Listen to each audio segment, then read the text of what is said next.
At CES 2023, we revealed a totally refreshed ROG Zephyrus laptop lineup, featuring OLED displays and incredible gaming specs, which means it's time to rethink laptop gaming, and to recommend these 7 games that show what a broad church it's become. Now, let us play.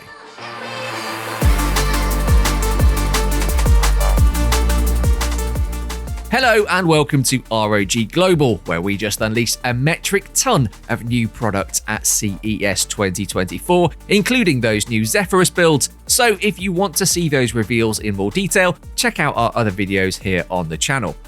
Now then, the Zephyrus line. It's stacked with some amazing features like our Nebula OLED display, the new Slash lighting design, an ultra-slim chassis, and up to RTX 4090 GPUs under the hood. They're the ultimate Windows 11 gaming laptops, and that got us thinking about what it really means now to be a good laptop game. It used to be a concession to low minimum specs, a game that you could play on a workstation in a sneaky few minutes. But now that laptops can bring the fight to even top-spec desktop machines, laptop games are not that. They're games that are actually suited to taking with you, playing in public, in improvised setups like coffee shop tables or trains. But they're also the really immersive, graphically demanding blockbusters that you used to need a desktop for. So here we've got a mix of them. From low-spec indies to as good as PC graphics get, these are the best laptop games to play in 2024. First in the category of low-spec laptop games, we've got Football Manager 2024, an entire universe expressed in stat menus and stadiums. The artist, formerly known as Championship Manager, has been honing this experience for decades now. You take control of a real football club, set their tactics and formation, buy and sell players, and eventually stage an improbable Champions League run to glory with Ebbsfleet.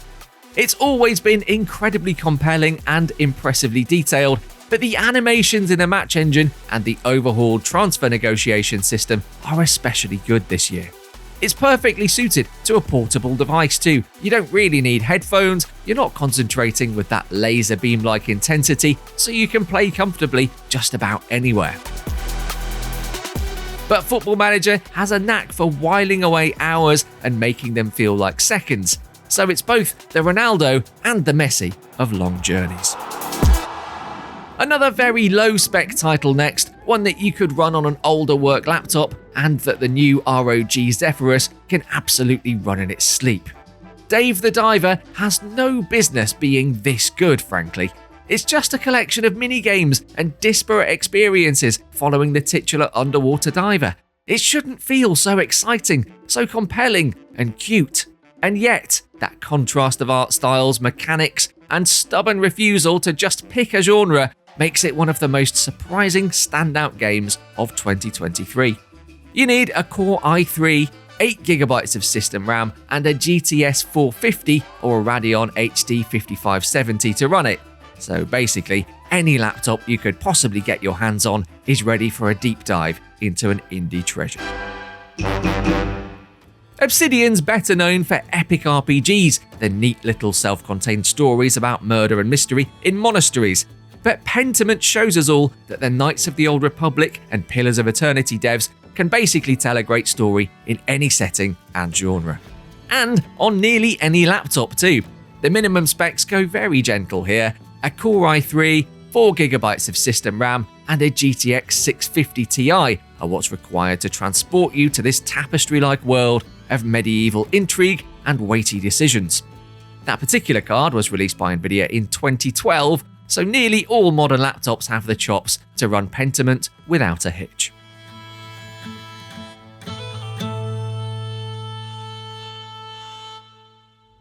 Geometric Interactive is formed by former Limbo and Inside developers, and that tells you a lot about the vibe in Cocoon, which isn't a side-on platformer like those games, but shares that unspoken horror, that foreboding atmosphere in its isometric puzzling. We love that Cocoon doesn't ever stop to sit you down and tell you what's going on. There's some biomechanical insectoid imagery, a lot of sci-fi stuff happening, but no grand cutscenes with cinematic score and someone who talks like this telling you all about the history of the universe. And that makes it feel like you've properly slipped into a little pocket of escapism, a complete universe that you've just stumbled into, and now you can't stop solving puzzles because they're so damn Moorish.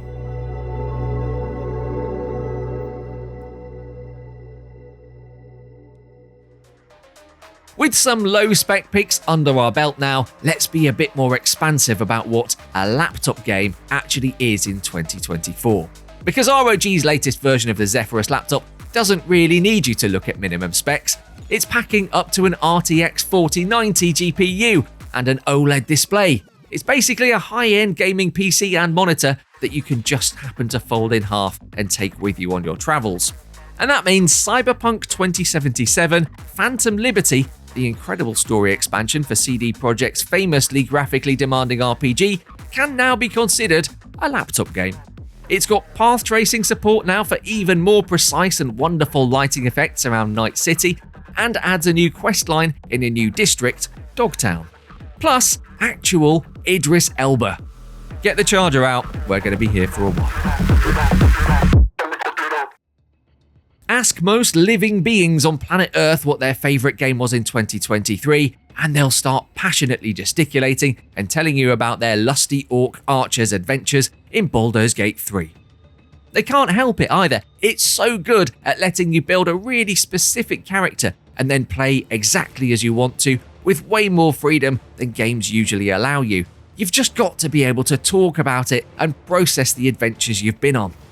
It's absolutely nothing like Baldur's Gate 2, despite sharing a D&D Forgotten Realms license, and actually a lot more like Larian's Divinity series. The combat system is turn-based and all elemental and clever and makes you feel like a genius every encounter, and it gives you a squillion ways to win a fight. The story is whatever you decide the story is, and despite looking this good, it will run easily on an ROG Zephyrus laptop, so you never need to be away from that lusty orc archer for very long. Abomination. This is your end. And finally, the spookiest and most gorgeous thing to happen on PC monitors since Lady Dimitrescu, it's Alan Wake 2. And yes, you're right, it's not typically what you'd think of as a laptop-friendly title, what with all the path tracing and the incredible fidelity levels all over Bright Falls here. But times change. We had a blast playing Remedy's last game, Control, on the ROG Ally handheld PC on a road trip across the UK in 2023, and we're going to have every bit as much of a laugh taking Remedy's latest lynching adventure with us on our 2024 Zephyrus G16. Because with modern gaming laptops, all PC games are laptop games, even the most demanding ones. There's a mind-dissolving tangle of interconnected mysteries here, including a missing writer, a death cult, a fictional detective with the same name and face as the real detective sent to investigate the disappearance of the writer who wrote the fictional one, the Federal Bureau of Control pulling the strings in the background, and the biggest one of all really, how can a game look this much better than real life? So those are 7 picks to challenge the paradigm of laptop gaming, but we always like to hear your picks too, so leave them down in the comments. Give this video a thumbs up to support the channel, subscribe for more, and we'll catch you in another one. If I don't do anything, and do it soon, I'll die.